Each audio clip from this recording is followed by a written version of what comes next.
एक पक्षी हमेशा की तरह अपने नाई की दुकान पर बाल कटवाने के लिए आता था।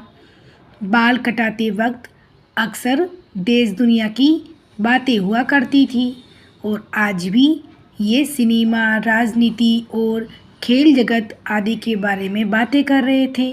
तभी अचानक भगवान के अस्तित्व को लेकर बातें होने लगी। कालू भाई, आपकी तरह मैं भगवान के अस्तित्व में विश्वास नहीं रखता। अरे नाई भाई, तुम ऐसा क्यों कह रहे हो? क्या हुआ? अरे ये समझना बहुत आसान है कालू भाई। बस गली में जाओ और आप समझ जाओगे कि भगवान इस दुनिया में नहीं है। आप ही बताइए ना कालू भाई, अगर भगवान होते तो क्या इतने लोग बीमार होते? क्या इतने लोग अनाथ होते? अगर भगवान होते तो किसी को कोई दुख दर्द नहीं होता। मैं ऐसे भगवान के बारे में नहीं सोच सकता जो इन सब चीज़ों को होने दे। आप ही बताइए ना कालू भाई, कहाँ है भगवान? कालू भाई एक क्षण के लिए सोचने लगे। कुछ देर सोचने के बाद बहस आगे ना बढ़े, इसलिए कालू भाई चुप ही रहे। नाई ने अपना काम खत्म कर दिया और कालू भाई कुछ सोचते सोचते दुकान से बाहर निकले और कुछ दूर जाकर खड़े हो गए।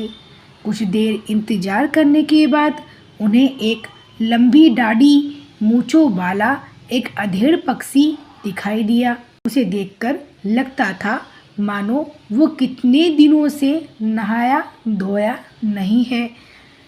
कालू भाई तुरंत नाई की दुकान में वापस चले गए और बोले, अरे नाई भाई, इस दुनिया में कोई नाई भी नहीं होते हैं। भला ऐसे कैसे नहीं होते कालू भाई? मैं साक्षात तुम्हारे सामने खड़ा हूँ कालू भाई। नहीं नहीं नाई भाई, नाई होते ही नहीं है इस दुनिया में।